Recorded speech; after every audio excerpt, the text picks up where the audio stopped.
శ్రీరిషియం UP school Obulavaripalle Tirupati జిల్లా నందు సావిత్రిబాయి పులే వర్ధంతిని నిర్వహించడం జరిగింది. భారతీయ సంఘ సంస్కర్త, ఉపాధ్యాయుని, రచయిత్రి అయిన సావిత్రిబాయి పులే నిమ్మ వర్గాల అభ్యున్నతికి కృషి చేసిన జ్యోతిరావు పులే భార్య.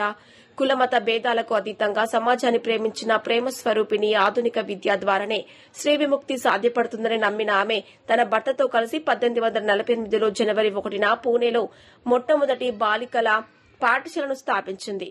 కుల వ్యవస్థ పితృస్వామ్యానికి వ్యతిరేకంగా శూద్రుల, అస్పృశ్యతల, మహిళల సకల హక్కుల కోసం పోరాటం చేయడం తన సామాజిక బాధ్యతగా దంపతులు విశ్వసించి నూతన వ్యవస్థ కోసం ప్రాణాలను సైతం పణంగా పెట్టినటువంటి వ్యక్తి. గొప్ప సమాజ సేవకురాలు అయిన కరస్పాండెంట్ తోట యువరాజ విద్యార్థులకు తెలియజేయడం జరిగింది. హెచ్ఎం దామోదరవల్లి మాట్లాడుతూ సావిత్రిబాయి పులే మొట్టమొదటి మహిళా ఉపాధ్యాయురాలు, సామాజిక సంఘ సేవకురాలు. 1831 జనవరి 3న జన్మించింది. 1897 మార్చి 10న ప్లేగు వ్యాధితో మరణించిందని, ప్లేగు వ్యాధిగ్రస్తులకు సేవ చేస్తూ తన జీవితాన్ని విడిచిందని, ఆమె యొక్క సేవలు మరుపురానివని మరియు శ్రీ విద్య, వితంతు వివాహాలు, పునర్వివాహాలు, అంటరానితనం నిర్మూలన కోసం కృషి చేశారు.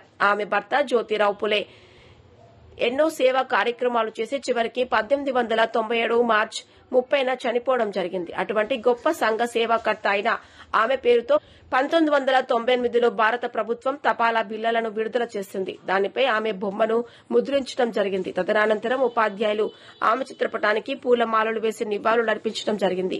కార్యక్రమంలో ఉపాధ్యాయులు, విద్యార్థులు కలిసి నిర్వహించడం జరిగింది.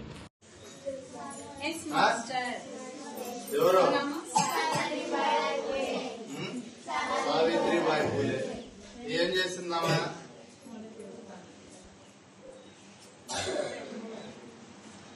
మొదటి మహిళా ఉపాధ్యాయురాలు. ఆమె 1831 జనవరి 3న జన్మించింది. అట్లే 1897 మార్చి 10వ తేదీన చనిపోయింది. పుట్టిన దినాన్ని ఏమంటాము? జయంతి. చనిపోయిన రోజున ఏమంటాము? వర్ధంతి. కాబట్టి ఆమె ఎందుకు చేసుకుంటున్నామంటే మొట్టమొదటి మహిళా ఉపాధ్యాయురాలు.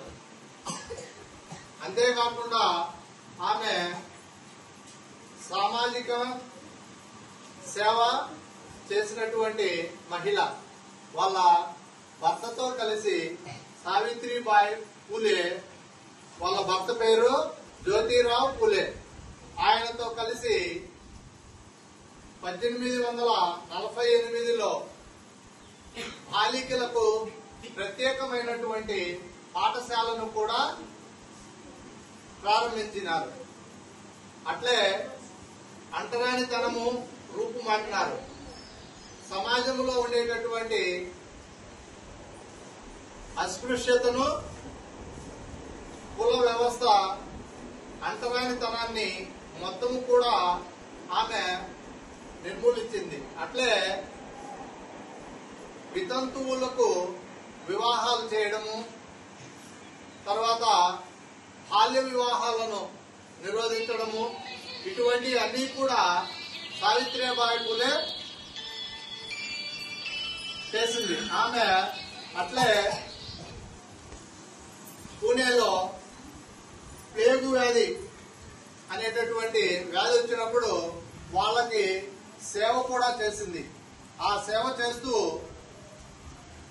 ఆమె జీవితం కూడా అప్పుడే చనిపోవడం జరిగింది.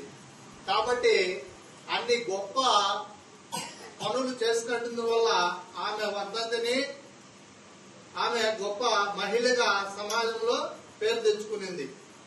గొప్ప ఉపాధ్యాయురాలు కూడా. కాబట్టి మనము ఈ వర్ధంతిని నిర్వహించుకోవడం జరుగుతున్నది. అర్థమైందా?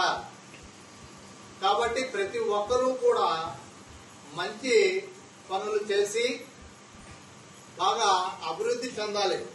అర్థమవుతుందా?